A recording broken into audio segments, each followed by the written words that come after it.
Hi students, ഇന്ന് നമ്മൾ digital communication ലാബിൻ്റെ second experiment pulse width modulation സർക്യൂട്ടാണ് പഠിക്കുന്നത്. നമ്മളതിൻ്റെ തിയറി പാർട്ട് നേരത്തെ പഠിച്ച് കഴിഞ്ഞിട്ടുണ്ട്. Pulse width modulation, the modulation system in which width of the discrete carrier signal changes in accordance with the instantaneous amplitude of modulating signal or message signal,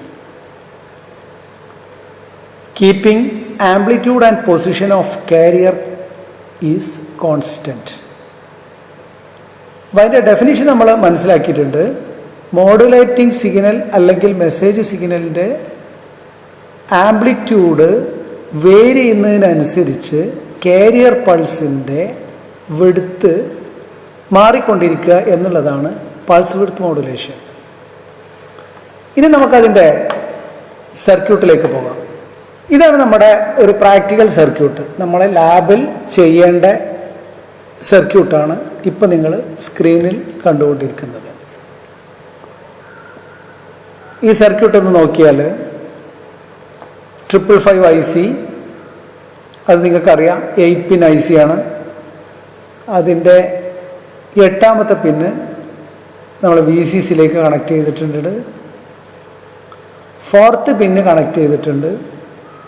ശരിക്കും 555 ICയുടെ 8ാമത്തെ പിന്ന് ആണ് VCC, അതല്ലാതെ 4th പിന്ന് reset പിന്നാണ്.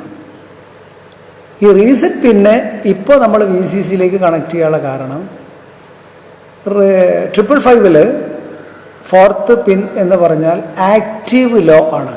അഥവാ നമ്മളതിൽ law അല്ലെങ്കിൽ 0 കൊടുത്തു കഴിഞ്ഞാൽ അതിൻ്റെ അകത്തുള്ള ഫ്ലിപ്പ് ഫ്ലോപ്പ് റീസെറ്റ് ആവും. നമ്മുടെ സാധാ സർക്യൂട്ടുകളിൽ അല്ലെങ്കിൽ അസ്റ്റബിൾ മോണോസ്റ്റബിൾ പോലുള്ള സർക്യൂട്ടുകളിലൊന്നും റീസെറ്റിൻ്റെ ആവശ്യമില്ലാത്തതുകൊണ്ട് തന്നെ ആ പിന്ന് നമ്മൾ ഹൈ ആക്കി കീപ്പ് ചെയ്യണം. അതുകൊണ്ടാണ് 4th പിന്നും കൂടെ നമ്മൾ VCCയിലേക്ക് കണക്ട് ചെയ്യുന്നത്. അതല്ലാതെ 555-ന് 2 VCC പിൻ ഉണ്ട് എന്ന് തെറ്റിദ്ധരിക്കരുത്.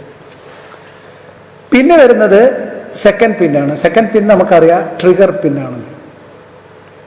ഈ സർക്യൂട്ട് PWM സർക്യൂട്ടാണ്. ഇവിടെ നമ്മൾ PWM അല്ലെങ്കിൽ പൾസ് വിഡ്ത്ത് മോഡുലേഷൻ ഉണ്ടാക്കുന്നത് ഒരു മോണോസ്റ്റബിൾ മൾട്ടി വൈബ്രേറ്റർ സർക്യൂട്ട് ഉപയോഗിച്ചിട്ടാണ്. അതിൻ്റെ സർക്യൂട്ടാണ് ഇപ്പോൾ നിങ്ങൾ കണ്ടുകൊണ്ടിരിക്കുന്നത്. അതിൻ്റെ 2ാമത്തെ പിന്നിലേക്കാണ് നമ്മൾ ശരിക്ക് കാരിയർ പൾസസ് കൊടുക്കുന്നത്, 2ലേക്ക്. ആ കാരിയർ പൾസ് കൊടുക്കുമ്പോൾ നമ്മളിവിടെ നേരിട്ട് 2ാമത്തെ പിന്നിലേക്ക് തന്നെ നമുക്ക് ഫങ്ഷൻ ജനറേറ്ററിൽ നിന്ന് കാരിയർ പൾസ് കൊടുക്കാം, സർക്യൂട്ട് വർക്ക് ചെയ്യുകയും ചെയ്യും. പക്ഷേ ഇവിടെ പ്രാക്ടിക്കൽ സർക്യൂട്ടിൽ നമ്മൾ ഒരു ഡിഫറൻഷിയേറ്ററും ഒരു പോസിറ്റീവ് ക്ലിപ്പറും നമ്മൾ ഉപയോഗിക്കുന്നുണ്ട്. ഒരു എഡ്ജ് ട്രിഗറിങ്ങിന് വേണ്ടി നമ്മൾ ഇവിടെ നമ്മൾ എന്ത് കൊടുക്കുന്നു? പൾസസ് കൊടുക്കും. ഇവിടെ ഒരു കപ്പാസിറ്റർ, ഒരു റെസിസ്റ്റർ. ഈ സർക്യൂട്ടാണ് ശരിക്കും ഡിഫറൻഷിയേറ്റർ സർക്യൂട്ട്. അതോടൊപ്പം തന്നെ ഡിഫറൻഷിയേറ്റ് ചെയ്ത് നമുക്ക് കിട്ടുന്ന, നമുക്കറിയാം സ്ക്വയർ പൾസസ് നമ്മൾ ഡിഫറൻഷിയേറ്റ് ചെയ്താൽ നമുക്ക് സ്പൈക്കാണ് കിട്ടുക. അഥവാ പോസിറ്റീവ് സ്പൈക്ക് ഉണ്ടാവും, നെഗറ്റീവ് സ്പൈക്ക് ഉണ്ടാവും. ഇതിൻ്റെ നെഗറ്റീവ് പൾസസ് നമുക്ക് 555-ൻ്റെ സെക്കൻഡ് പിന്നിലേക്ക് ആവശ്യമുള്ളൂ. അഥവാ നെഗറ്റീവ് ഗോയിങ് പൾസാണ് നമുക്ക് ട്രിഗറിങ്ങിന് വേണ്ടത്. അതുകൊണ്ട് തന്നെ നമ്മൾ ആ പോസിറ്റീവ് സ്പൈക്ക് നമ്മൾ ഒരു ഡയോഡ് ക്ലിപ്പർ ഉപയോഗിച്ച് ക്ലിപ്പ് ചെയ്യും. പിന്നെ അവിടെ അവശേഷിക്കുന്നത് ഒരു 0.6 വോൾട്ടിലുള്ള ഒരു ടിപ്പ് മാത്രമേ ഉണ്ടാവുള്ളൂ. അപ്പോൾ സെക്കൻഡ് പിന്നിലേക്ക് നമ്മൾ അങ്ങനെയാണ് ട്രിഗറിങ് നടത്തുന്നത്. പിന്നെ നമ്മൾ ഫസ്റ്റ് പിന്ന് ഗ്രൗണ്ടാണ്. അത് 555-ൻ്റെ ഫസ്റ്റ് പിൻ പെർമനൻറ്റ് ഗ്രൗണ്ട് പിന്നാണ്.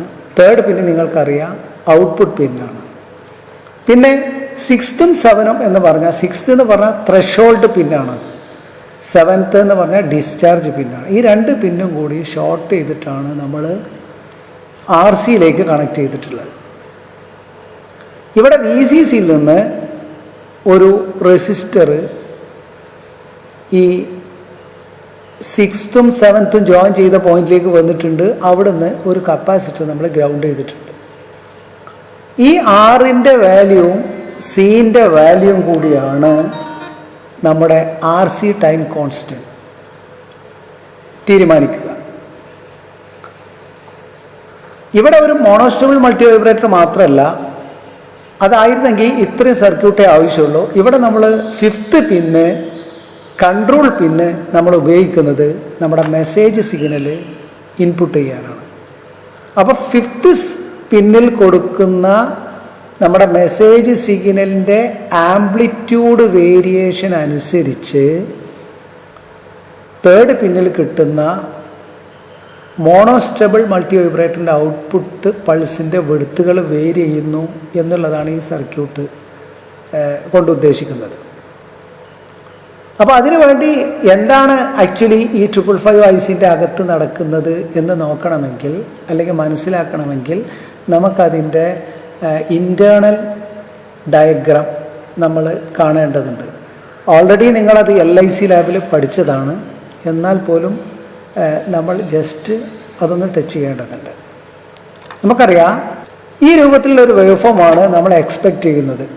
3rd പിന്നിൽ സിനുസോയിഡൽ വേവ് ഇവിടെ നിന്ന് ഗ്രാജ്വലി ഇൻക്രീസ് ചെയ്ത് പീക്കിലെത്തി വീണ്ടും 0-ലെത്തി നെഗറ്റീവിലേക്ക് പോയി വീണ്ടും 0-ലേക്ക് എത്തുന്നു. ഈ സമയത്ത് നിങ്ങൾ പൾസ് ശ്രദ്ധിച്ചാൽ മനസ്സിലാവും, എവിടെയാണോ മെസ്സേജ് സിഗ്നൽ ഏറ്റവും പോസിറ്റീവ് പീക്കിലെത്തിയിട്ടുള്ളത് അവിടെയാണ് നമ്മളെ ഔട്ട്പുട്ട് പൾസിന് ഏറ്റവും കൂടുതൽ വെടുത്ത് കാണുന്നത്. 0-ൽ നോർമൽ കാരിയർ പൾസിൻ്റെ വെടുത്തേ ഉണ്ടാവുള്ളൂ. എത്ര കണ്ട് പോസിറ്റീവ്നെസ് കൂടുന്നോ അത്ര കണ്ട് വെടുത്ത് കൂടുന്നു. അതേപോലെ തന്നെ നെഗറ്റീവ് പാർട്ടിൽ നമുക്ക് നെഗറ്റീവ് പാർട്ടിലേക്ക് പോകും തോറും നമ്മളിവിടെ ടോപ്പിൽ നോക്കിയാൽ മതി. ഇതാണ് നമ്മുടെ ഔട്ട്പുട്ട് ഏരിയ. ഏറ്റവും പീക്ക് നെഗറ്റീവ് വോൾട്ട് എത്തുമ്പോഴാണ് ഏറ്റവും നാരോ അല്ലെങ്കിൽ ഏറ്റവും വെടുത്ത് കുറഞ്ഞ് നമുക്ക് പൾസ് കിട്ടുക. ഇനി നമുക്ക് 555ൻ്റെ ഇൻറ്റേർണൽ സ്ട്രക്ചറിലേക്ക് നമുക്ക് പോകാം. ഇതാണ് 555ൻ്റെ ബ്ലോക്ക് ഡയഗ്രാം. ഇത് നോക്ക്, എന്തൊക്കെയുണ്ട് 555ൻ്റെ അകത്ത്. 3 ഫിക്സഡ് റെസിസ്റ്ററുകളുണ്ട്. 5 കിലോ ഓം ആണ് ഇതിൻ്റെ വാല്യൂ. ഇത് വോൾട്ടേജ് ഡിവൈഡർ ആയിട്ടാണ് വർക്ക് ചെയ്യുന്നത്. ഈ 3 റെസിസ്റ്ററുകൾ, ഇതിൻ്റെ വാല്യൂ 5 കിലോ ഓം ആയതുകൊണ്ടാണ് ഇതിന് 555 എന്ന് പേര് വരാനുള്ള കാരണം. 2 കമ്പറേറ്റർ ഉണ്ട്, കമ്പറേറ്റർ 1, കമ്പറേറ്റർ 2. കമ്പറേറ്റർ എന്ന് പറഞ്ഞാൽ എന്താണ്? എന്താണോ അതിൻ്റെ ഇൻപുട്ടിൽ വന്ന വോൾട്ടേജുകൾ കമ്പയർ ചെയ്യുക. അത് കമ്പയർ ചെയ്തിട്ട് അതിൻ്റെ ഔട്ട്പുട്ട് ഇവിടെ വരും. ഇവിടെ വരുന്നത് എന്തായിരിക്കും? ഒന്നുകിൽ പ്ലസ് വിസാറ്റ് ആയിരിക്കും, അല്ലെങ്കിൽ മൈനസ് വിസാറ്റ് ആയിരിക്കും. അപ്പോൾ കമ്പയർ ചെയ്യുക, ഇൻപുട്ടുകളെ കമ്പയർ ചെയ്യലാണ് കമ്പറേറ്ററിൻ്റെ ഫങ്ഷൻ. ഇവിടെ നമ്മൾ പിന്നെ ഇതിൻ്റെ ഔട്ട്പുട്ട് നേരെ ഒരു SR ഫ്ലിപ്പ് ഫ്ലോപ്പിലേക്കാണ് കൊടുത്തിട്ടുള്ളത്. SR ഫ്ലിപ്പ് ഫ്ലോപ്പ് നിങ്ങൾ പഠിച്ചിട്ടുണ്ട് ഡിജിറ്റൽ ഇലക്ട്രോണിക്സിൽ. റീസെറ്റും സെറ്റും 2 പിന്നുകളാണ് അതിനുള്ളത്. ക്യൂ ബാർ 2 ഔട്ട്പുട്ട് പിന്നും ഉണ്ടാകും. ഇവിടെ നമുക്ക് നേരത്തെ നമ്മൾ പറഞ്ഞ 4th പിന്ന്, ഫ്ലിപ്പ് ഫ്ലോപ്പിൻ്റെ 4th പിന്ന് ഇവിടെയാണ് കൊടുത്തിട്ടുള്ളത്. അപ്പോൾ ഇവിടെ നമ്മൾ ഒരു വോൾട്ടേജ് കൊടുത്താൽ ഈ ഫ്ലിപ്പ് ഫ്ലോപ്പിനെ നമുക്ക് എക്സ്റ്റേണൽ ആയിട്ട് തന്നെ നമുക്ക് റീസെറ്റ് ചെയ്യാൻ പറ്റും. അപ്പോൾ അത്തരം ഒരാവശ്യം നോർമൽ ഈ സർക്യൂട്ടിൽ ഇല്ലാത്തത് കൊണ്ടാണ് നമ്മൾ 4th പിന്ന് നേരത്തെ സർക്യൂട്ടിൽ കണ്ട പോലെ VCCയിലേക്ക് കണക്ട് ചെയ്തത്. ഔട്ട്പുട്ട് സ്റ്റേജ് എന്ന് പറഞ്ഞാൽ ആക്ച്വലി ഔട്ട്പുട്ട് സ്റ്റേജും ഇൻവെർട്ടറും കൂടിയാണ്. നമ്മളതിൻ്റെ ഇൻപുട്ടിൽ 0 കൊടുത്താൽ നമുക്ക് ഔട്ട്പുട്ടിൽ 1 ആയിട്ടാണ് കിട്ടുക. നെഗറ്റീവ് വന്നാൽ ഇവിടെ അതിനെ നമ്മൾ ഇൻവേർട്ട് ചെയ്ത് പോസിറ്റീവ് ആക്കും. അപ്പോൾ ഇതൊരു ഇൻവെർട്ടറാണ് ഈ ഔട്ട്പുട്ട് എന്ന് പറഞ്ഞാൽ. പിന്നെ ഉള്ളത് ഡിസ്ചാർജ് ട്രാൻസിസ്റ്ററാണ്. നമ്മൾ 7th പിന്ന് പറഞ്ഞു ഡിസ്ചാർജ് ലീഡാണെന്ന്. അത് അതിൻ്റെ ഇൻറ്റേർണലായിട്ട് ഒരു ട്രാൻസിസ്റ്റർ ഉണ്ട്, ഡിസ്ചാർജ് ട്രാൻസിസ്റ്റർ. അതിൻ്റെ ഫങ്ഷൻ നമുക്ക് മനസ്സിലാക്കാവുന്നതാണ്. ഇവിടെ ഈ 3 റെസിസ്റ്ററിനെ കുറിച്ച് പറഞ്ഞു. ഇത് ശരിക്കും വോൾട്ടേജ് ഡിവൈഡറാണ്, അഥവാ ഈ കമ്പറേറ്ററിന് റെഫറൻസ് വോൾട്ടേജ് കൊടുക്കുന്നത് ഇതാണ്. ഇപ്പം നോക്ക്, ഇവിടെ നമ്മൾ ഗ്രൗണ്ടും 8ാമത്തെ പിന്ന് VCC, 1ാമത്തെ പിന്ന് ഗ്രൗണ്ട് കൊടുത്തു, 8th പിന്ന് VCC കൊടുത്തു. അത് നമ്മൾ 3 പാർട്ടാക്കി ഡിവൈഡ് ചെയ്തിട്ടുണ്ട്. അപ്പോൾ നമ്മൾ സപ്പോസ് ഒരു 9 വോൾട്ട് DC ആണ് കൊടുക്കുന്നതെങ്കിൽ ഈ ഫസ്റ്റ് റെസിസ്റ്ററിന് അക്രോസ് നമുക്കറിയാം 3 വോൾട്ടേജ് ഉണ്ടാവും, ഇവിടെ നമുക്ക് 6 വോൾട്ടേജ് ഉണ്ടാവും, ഇവിടെ നമുക്ക് 9 വോൾട്ടേജ് ഉണ്ടാവും. ഫസ്റ്റ് കമ്പറേറ്ററിൻ്റെ ഇൻവേർട്ടിംഗ് ഇൻപുട്ട് കണക്ട് ചെയ്തിട്ടുള്ളത് ഇവിടെയാണ്. ഈ പോയിന്റിനാണ് നമ്മൾ 2/3 VCC പോയിൻ്റാണത്. നമ്മൾ കൊടുക്കുന്ന VCC എത്രയാണോ അതിൻ്റെ 1/3 ഇവിടെ, 2/3 ഇവിടെ, ഇവിടെ ഫുൾ VCC. ഇങ്ങനെയാണല്ലോ നമ്മൾ ഡിവൈഡ് ചെയ്തിട്ടുള്ളത്. അപ്പോൾ അപ്പർ കമ്പറേറ്ററിൻ്റെ ഇൻവേർട്ടിംഗ് ഇൻപുട്ടിൽ നമ്മൾ റെഫറൻസ് വോൾട്ടേജ് കൊടുത്തിട്ടുള്ളത് 2/3 VCCയും, ലോവർ കമ്പറേറ്ററിൻ്റെ പിന്നെ നോൺ ഇൻവേർട്ടിംഗ് ഇൻപുട്ടിൽ നമ്മൾ 1/3 VCCയാണ് കൊടുത്തിട്ടുള്ളത്.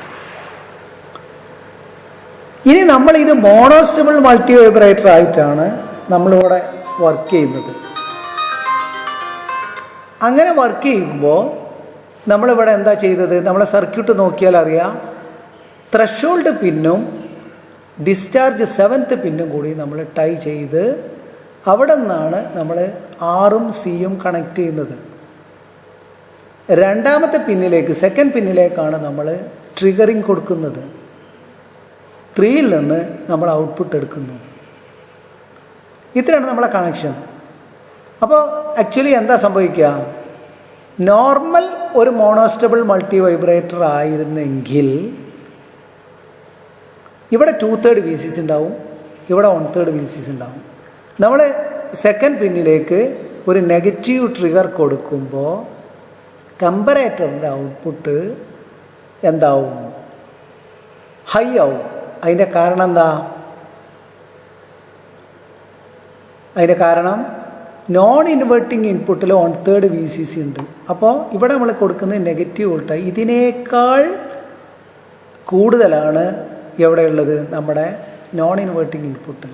1/3 VCC greater than inverting input. അപ്പോൾ നമ്മുടെ പ്ലസ് VCC ആണ് നമുക്കിവിടെ വരിക. ആ പ്ലസ് VCC നേരെ സെറ്റിലേക്ക് നമ്മളൊരു ഹൈ വോൾട്ടേജ് കൊടുത്താൽ ആക്ച്വലി എന്താ ഫ്ലിപ്പ് ഫ്ലോപ്പിൻ്റെ ഔട്ട്പുട്ട് ഉണ്ടാവുക, Q ഹൈ ആവും, Q ബാർ ലോ ആവും. ആ Q ബാറിൽ നിന്നാണ് നമ്മൾ ഇൻവെർട്ടറിലേക്ക് കൊടുത്തിട്ടുള്ളത്. അപ്പോൾ ഇൻവെർട്ടറിൻ്റെ ഔട്ട്പുട്ട് എന്താവും, 3rd പിന്ന് ഹൈ ആവും. അപ്പോൾ നമ്മളൊരു ഇൻപുട്ട് ട്രിഗർ, ഒരു നെഗറ്റീവ് ഗോയിങ് ട്രിഗർ സെക്കൻഡ് പിന്നിൽ കൊടുത്താൽ 3rd പിന്ന് ഹൈ ആവും. എന്നിട്ടോ എന്താ സംഭവിക്കുക, നമ്മൾ 7th-ലും 6th-ഉം ഷോർട്ട് ചെയ്ത് കൊടുത്ത റെസിസ്റ്ററിലൂടെ കപ്പാസിറ്റർ എന്ത് ചെയ്യും, ചാർജ് ചെയ്യാൻ തുടങ്ങും.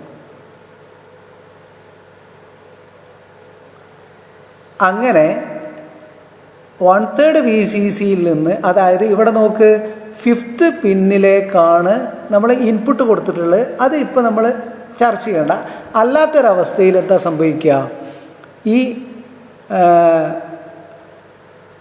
2/3 VCC കൊടുത്തിട്ടുള്ളത് അപ്പർ കമ്പറേറ്ററിൻ്റെ ഇൻവേർട്ടിംഗ് ഇൻപുട്ടിലാണ്. 6th-ഉം 7th-ഉം ഷോർട്ട് ചെയ്തിട്ടാണ് നമ്മൾ എന്ത് കൊടുത്തിട്ടുള്ളത്, Rഉം Cയും കൊടുത്തിട്ടുള്ളത്. അപ്പോൾ കപ്പാസിറ്റർ ചാർജ് ചെയ്ത് ഈ 2/3 VCCയേക്കാൾ സ്വല്പം 6th പിന്നിൽ എത്തുമ്പോൾ ഇതിൻ്റെ ഔട്ട്പുട്ട് എന്താവും, സെറ്റാവും, അഥവാ ഹൈ ആവും. ആ ഹൈ റീസെറ്റിൽ ഹൈ വരിക എന്ന് പറഞ്ഞാൽ ഫ്ലിപ്പ് ഫ്ലോപ്പിനെ അത് റീസെറ്റ് ചെയ്തു, Q ലോ ആയി, Q ബാർ ഹൈ ആയി. Q ബാർ ഹൈ ആയാൽ ഇൻവെർട്ടിങ്ങിൻ്റെ ഔട്ട്പുട്ട് ലോ ആയി. ഇപ്പോൾ നമുക്ക് ഔട്ട്പുട്ടിൽ എന്ത് കിട്ടി, ഒരു സ്ക്വയർ വേവ് കിട്ടി, അല്ലെങ്കിൽ ഒരു പൾസ് കിട്ടി. ആ പൾസിൻ്റെ ടൈം ഡ്യൂറേഷൻ അല്ലെങ്കിൽ അതിൻ്റെ വിഡ്ത്ത് അല്ലെങ്കിൽ അതിൻ്റെ ഓൺ ടൈം ഏതിനെ ഡിപ്പെൻഡ് ചെയ്തിരിക്കും? നമ്മൾ 6ഉം 7ഉം ഷോർട്ട് ചെയ്ത് കൊടുത്ത റെസിസ്റ്ററിൻ്റെയും കപ്പാസിറ്ററിൻ്റെയും വാല്യൂവിനെ അനുസരിച്ചിരിക്കും. അതുകൊണ്ടാണ് ടൈം കോൺസ്റ്റൻറ്റ് RC ആണ് എന്ന് പറയാനുള്ള കാരണം. ഇങ്ങനെ നമ്മളിവിടെ ഇൻപുട്ടിൽ കണ്ടിന്യൂസ് ആയിട്ട് സെക്കൻഡ് പിന്നിൽ നമ്മളൊരു ഫങ്ഷൻ ജനറേറ്ററിൽ നിന്ന് സ്ക്വയർ പൾസസ് ഇങ്ങനെ കൊടുത്തുകൊണ്ടിരുന്നാൽ RC ടൈം കോൺസ്റ്റൻറ്റിന് പ്രപ്പോർഷണൽ ആയിട്ടുള്ള ഒരു ഔട്ട്പുട്ട് പൾസ് നമുക്ക് മോണോസ്റ്റബിൾ മൾട്ടി വൈബ്രേറ്ററിൻ്റെ തേർഡ് പിന്നിൽ ഇങ്ങനെ കിട്ടിക്കൊണ്ടിരിക്കും. ഇനിയാണ് നമ്മുടെ PWM എങ്ങനെ ആവുന്നു. ഇങ്ങനെ കിട്ടിക്കൊണ്ടിരിക്കുന്നതിനിടയിൽ നമ്മൾ 5th പിന്നിലേക്ക് അഥവാ 2/3 VCC റെഫറൻസ് പിന്നിലേക്ക് നമ്മൾ എന്ത് ചെയ്യാണ്? ഒരു മെസ്സേജ് സിഗ്നൽ കൊടുക്കുകയാണ് 5th പിന്നിലേക്ക്. അപ്പോൾ എന്താ അവിടെ സംഭവിക്കുക? അവിടെ ഓൾറെഡി എന്തുണ്ട്? 2/3 VCC ഉണ്ട്. ഈ 2/3 VCCയെ കമ്പയർ ചെയ്തിട്ടാണ് നമ്മുടെ ഈ ഫ്ലിപ്പ് ഫ്ലോപ്പ് എന്ത് ചെയ്യണത്? അപ്പർ കമ്പാരറ്റർ എന്താവുന്നുണ്ട്? കമ്പാരറ്റർ ഹൈ ആവുന്നതും ലോ ആവുന്നതും ഇതിനെ ഡിപ്പെൻഡ് ചെയ്തിട്ടാണ്. അപ്പോൾ ഇതേ 5th പിന്നിലേക്ക് നമ്മൾ ഒരു മോഡുലേറ്റിംഗ് സിഗ്നൽ 0 മുതൽ പീക്ക് വരെയും അവിടെ നിന്ന് മൈനസിലേക്കുള്ളൊരു വോൾട്ടേജ് കൊടുക്കുമ്പോൾ ഈ റെഫറൻസ് വോൾട്ടേജ് ഇങ്ങനെ വേരി ചെയ്തുകൊണ്ടിരിക്കും. റെഫറൻസ് വോൾട്ടേജ് ഇവിടെ വേരി ചെയ്യുക എന്ന് പറഞ്ഞാൽ അതിൻ്റെ അർത്ഥം എന്താ? ഈ കമ്പാരറ്റർ കമ്പയർ ചെയ്യുന്ന വോൾട്ടേജ് ഇങ്ങനെ മാറിക്കൊണ്ടിരിക്കുന്ന അർത്ഥം. അപ്പോൾ ഈ റീസെറ്റിൻ്റെ ടൈമിങ് യൂണിഫോം അല്ലാതെ വരും. അപ്പോൾ ഇത് റീസെറ്റ് ആവുമ്പോഴാണല്ലോ നമ്മുടെ ഔട്ട്പുട്ട് പൾസിൻ്റെ വിഡ്ത്ത് അല്ലെങ്കിൽ ഔട്ട്പുട്ട് ട്രെയിലിംഗ് എഡ്ജിലേക്ക് പോവുക, 0യിലേക്ക് വരിക. അപ്പോൾ ഇവിടെ റീസെറ്റിൻ്റെ ടൈം ഇങ്ങനെ വേരി ചെയ്യുന്നതിനനുസരിച്ച് കൂടും കുറയും ചെയ്യും. കാരണം നമ്മളെ മോഡുലേറ്റിംഗ് സിഗ്നൽ 5th വരുന്നതിനനുസരിച്ച്. അപ്പോൾ എന്ത് ചെയ്യും? റീസെറ്റ് ടൈം കൂടും കുറഞ്ഞുകൊണ്ടിരിക്കും. അതിന് പ്രപ്പോർഷണലായിട്ട് ഔട്ട്പുട്ട് പൾസിൻ്റെ വിഡ്ത്ത് എന്ത് ചെയ്യും? കൂടും കുറഞ്ഞുകൊണ്ടിരിക്കും. അപ്പോൾ 5th ഒന്നും കൊടുക്കാത്ത സമയത്ത് RCക്ക് പ്രപ്പോർഷണൽ ആയിട്ടുള്ള ഒരു കോൺസ്റ്റൻറ്റ് ആംപ്ലിറ്റ്യൂഡിലുള്ള ഒരു കോൺസ്റ്റൻറ്റ് വിഡ്ത്തിലുള്ള ഒരു പൾസ് നമുക്ക് കിട്ടിക്കൊണ്ടിരിക്കും 3rd. പക്ഷേ കൺട്രോൾ ഇൻപുട്ടിൽ നമ്മളൊരു മോഡുലേറ്റിംഗ് സിഗ്നൽ, ഒരു മെസ്സേജ് സിഗ്നൽ കൊടുക്കുമ്പോൾ അതിൻ്റെ വോൾട്ടേജ് വേരിയേഷൻ എന്തിനെ മാറ്റും? ഈ റെഫറൻസ് വോൾട്ടേജിനെ വേരി ചെയ്യുന്നത് കൊണ്ട് തന്നെ അപ്പർ കമ്പാരറ്ററിൻ്റെ ഔട്ട്പുട്ട് മാറിക്കൊണ്ടിരിക്കും. അതിനനുസരിച്ച് ഫ്ലിപ്പ് ഫ്ലോപ്പിൻ്റെ റീസെറ്റ് ടൈമിംഗ് മാറും. അതിന് പ്രപ്പോർഷണലായിട്ട് ഔട്ട്പുട്ടിൽ കിട്ടുന്ന പൾസിൻ്റെ വിഡ്ത്ത് മാറിക്കൊണ്ടിരിക്കും. ഇനി നമുക്ക് ഈ ഡിസ്ചാർജ് ട്രാൻസിസ്റ്ററിൻ്റെ ഫങ്ഷൻ എന്താണെന്ന് നോക്കാം. നമ്മൾ പറഞ്ഞു അപ്പർ കമ്പാരറ്റർ സെറ്റ് അഥവാ ഇവിടെ ഹൈ ആവുന്നതോടുകൂടി ഫ്ലിപ്പ് ഫ്ലോപ്പിനെ റീസെറ്റ് ചെയ്യും. ക്യൂ ലോ ആവും, ക്യൂ ബാർ ഹൈ ആവും. അങ്ങനെ ഔട്ട്പുട്ട് നമ്മുടെ പൾസ് 0യിലേക്ക് പോകും എന്ന് പറഞ്ഞു. ഇതേ സമയം തന്നെ ഈ ക്യൂ ബാറിൽ വരുന്ന പോസിറ്റീവ് വോൾട്ടേജ് ഈ NPN ട്രാൻസിസ്റ്ററിൻ്റെ ബേസിലേക്ക് എത്തുമ്പോൾ ഈ ട്രാൻസിസ്റ്റർ കണ്ടക്ട് ചെയ്യും. നമ്മുടെ കപ്പാസിറ്ററെ കണക്ട് ചെയ്ത് 6th 7th പിന്നിൽ നിന്നാണ് ഈ ട്രാൻസിസ്റ്ററിൻ്റെ ലീഡ് വരുന്നത്. അപ്പോൾ നമ്മുടെ 2/3 VCC എത്തിയപ്പോഴാണ് നമ്മൾ അപ്പർ കമ്പാരറ്റർ എന്ത് ചെയ്ത് റീസെറ്റ് ചെയ്തത്. ആ വോൾട്ടേജ് 2/3 വോൾട്ടേജ് എന്ത് ചെയ്യും? ഈ പോസിറ്റീവ് പ്ലേറ്റ് കണക്ട് ചെയ്ത് 7th പിന്നിലൂടെ ട്രാൻസിസ്റ്ററിൻ്റെ കലക്ടർ എമിറ്റർ പിന്നിലൂടെ ഡിസ്ചാർജ് ചെയ്യും. അങ്ങനെയാണ് ആ കപ്പാസിറ്റർ വോൾട്ടേജ് വീണ്ടും 1/3 VCCയിലേക്ക് എത്തുന്നത്. ഇതാണ് ആക്ച്വലി നമ്മുടെ മോണോസ്റ്റബിൾ മൾട്ടി വൈബ്രേറ്റർ ഉപയോഗിച്ചുകൊണ്ടുള്ള PWM സർക്യൂട്ടിൽ നടക്കുന്നത്.